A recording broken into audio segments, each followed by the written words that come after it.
Hey, welcome everyone. In this video, I teach you how to troubleshoot an overheating MacBook. Now, if you want to see the written version of this video, you can find a link to my website in the video description. So I have this Intel-based MacBook. Not that this should matter, it's whether it's Apple, Silicon, or Intel-based, but right here, right now, literally as I'm holding it, it's overheating tremendously. And the lid has been closed for a solid hour. I could probably, boil some eggs on here if I really wanted to. It's that hot. So we're going to troubleshoot how to get this resolved because I got to do it myself. So I figure I'd make a video and help some folks out, hopefully. First and foremost, the simplest thing, and I've seen this very common in an enterprise environment. I worked about a year as a service desk analyst and a couple of years as service desk team lead in an enterprise. See my fair share of overheating laptops, whether it be MacBook or regular Windows PC based. The most common thing for overheating with most folks is they leave it out in the sun. Okay, that's not really a concern because it's always indoors. Is they put, a pillow between their lap and the MacBook. So they'll put a pillow there and they'll put it there and start using it. Or they'll put it in their bed on top of a pile of pillows while they're trying to lie in bed and watch some Netflix or whatever garbage. The problem with this is obscuring all the ventilation, and MacBooks are notoriously horrible with ventilation and heat sinking. It's just a fact. I don't care how many people say it's an engineering marvel. It is. But when it comes to ventilation, it is a nightmare. The other thing that you want to consider is that, okay, during this whole troubleshooting process, you don't want your MacBook to fry or the data drive to fry in there. So if you're noticing this overheat issues, back up your data. Okay, immediately, if you have some sort of external drive, back up immediately. The last thing you want is the data drive to fry out. That is just good computer practice 101. It's shocking how many people still haven't learned that lesson. The next thing we're going to do is look at the resources being used by the MacBook. Maybe there's some sort of application running in the background, killing everything in terms of resources. So let's dive into the MacBook now. The next thing to do, which is super easy, you might hear the fan blowing in the background, it's going crazy. I apologize. Again, it's overheating. We're trying to fix it. Is to shut down the Mac fully. Don't log out. I mean, fully power it off and just leave it powered off for 10 minutes. It is astonishing how stable macOS is, which is a good thing. And the problem with it, including my wife and kids that use this MacBook more than I do, I almost never touch this, is they never turn it off. They just close the lid and walk away. And I think this MacBook has been on for almost 2-3 weeks straight nonstop. So that's the next thing you want to do is just shut it off and turn it back on. But we want to check one particular thing. So we want to go to the search finder, or Spotlight, I think it's called, here in the top right, the little magnifying glass. Look for terminal. So just type it in. Let's do it together. Terminal. And see it's lagging like crazy because it's overheating. You can't even type in text. You're going to open it up. I'm curious to see what the temperature is like right now. So I'm going to type in sudo power metrics and just hit enter. So what I'm doing right now with this command, it's not necessary. This is completely optional. I'm just curious to see, is the CPU itself overheating? And what happens is this command keeps running nonstop. It keeps going through it again and again and again. As you can see, it's run through again. It's going to keep doing it again and again. But what I'm curious to see is, what is the CPU temperature like? It's 66 degrees Celsius. That's not as bad as it feels on the exterior side. So that tells me one thing. Okay, it's not the CPU that's overheating. There's some other physical component in the Mac.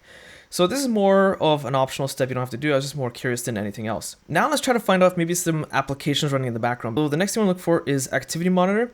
Again, you can just find this in the Spotlight. And Activity Monitor is kind of like Task Manager in Windows. You have sections for CPU, memory, blah, blah, blah, blah.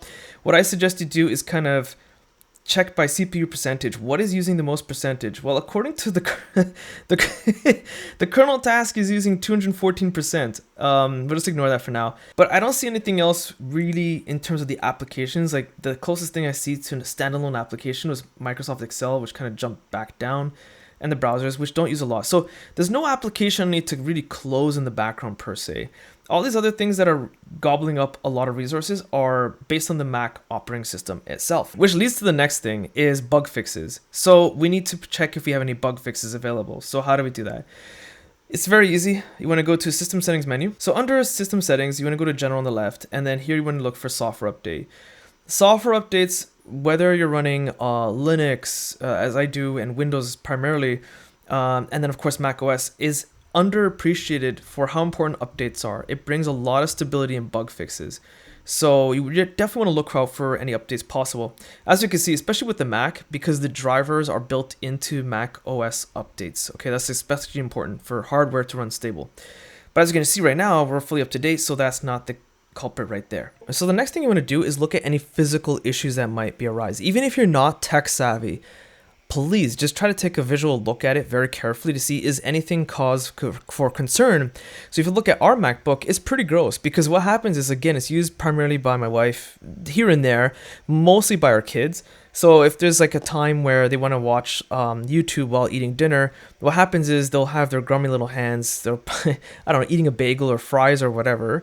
And what happens is when you turn around to wash dishes, they'll start changing the content. So they're putting their smudgy little fingers all over the MacBook. They get crumbs on it and stuff like that. That is cause for concern because it's pretty gross. The next thing, of course, is that not only is it unhygienic, but it does block some ventilation. And the MacBook especially is horrible with ventilation. So I'm going to use air in a can. I'm going to use a microfiber cloth. And really just clean it out thoroughly, which leads to the next potential culprit. Do you have other profiles loaded on the MacBook? It's possible that while you're logged into your own profile, there might be another profile logged in, but it's not actively being used, but it still has services running in the background, those profiles. Those profiles might have some sort of service running in the background that's absolutely just demolishing the performance of the MacBook and causing a tremendous amount of heat to build up. Another thing I'm looking for is power saving mode. So I did this in the Spotlight, and I'm gonna open it up. This leads to another point, is the charger you're using no good. You want to use official certified Apple chargers. You'll be shocked how many times using a bad cable can screw things up. I've had my fair share of issues with this MacBook, my Android devices. Like, it is shocking when you use a better cable, it can make a world of a difference. It's possible that maybe you just need to turn things into low power mode. See the general performance. Does this start performing better than what you initially anticipated? You never know, it could make a world of a difference. And here you have the option to do that. Just turn it on to always, maybe run it for 2-3 days like that and see what happens. You might be wondering, what's the point of using low power mode? It kind of helps conclude that perhaps there's nothing wrong with it physically.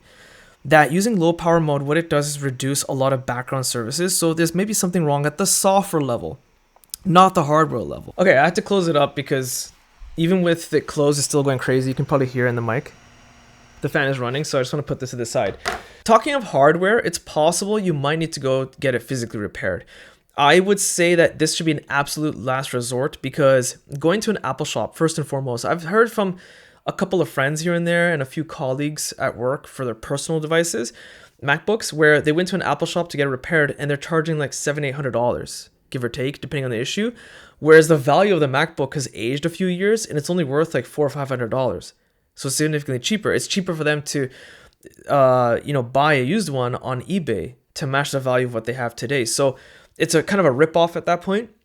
But another thing you could do is take it to a third-party shop where they're very highly reputable. This is very key and important. Very good reputation for repairing MacBooks. You don't want to just take it to any Joe Schmo and then they mess things up or they try to upsell you with other garbage and nonsense. So I mentioned that taking to a repair shop, whether it be Apple or third-party vendor, is a last resort, but I forgot to mention one other thing you can do, and that is to take your MacBook and factory reset it. Of course, this means a couple things. All data will be completely wiped, like it's gone forever. So I already mentioned you should back up your data. That's very important. You should have done that, well, from day one, the second you installed it. Always have some sort of backup method available. You can factory reset it completely and start it from scratch. Is that a pain in the butt? Yeah, it is. You have the power to do that within your own hands. In fact, I have a video explaining how to get that done. I'll put a link to that video in the video description. It's not that complicated, and it'll help you determine, is it a software issue or hardware issue? Again, this should be a second last resort because by doing this, if it solved the issue, that means you had a corrupt operating system or something else is corrupt. But what you want to try to eliminate all other factors before doing that. Okay, so this part of the video is recorded post everything. I'm done. I fixed it. What was the fix for me? Well, it was a combination of almost all the steps we went through because half of them we did together, like checking the CPU temperature and all that jazz. Ultimately, what I did was, while the computer is still running, is log into every profile, because I have my own profile, for example, and log out. Okay, so all the services are killed off. Go back into my wife's profile, which is like the main one our kids kind of use and share with her, and then shut down the Mac, leave it sitting there for about 20 minutes. Don't even plug in the chargers, let it sit there. And then turn it back on, plug in the power cord, and see how it behaves for about an hour, and it just runs smooth. So my suspicion is a couple of things. One is that the operating system wasn't shut down for several days because, again, my family just leaves it running for 2-3 weeks at a time. Based on the logs and what I checked, it hasn't been shut down in about 3 weeks. Okay, so that's one thing. Despite what the activity monitor said, in the terminal I checked, it was about 3 weeks since it was last shut down. The next thing was, of course, I closed all the other profiles, including mine. There was another dummy one I used for testing. Those two profiles were completely logged out.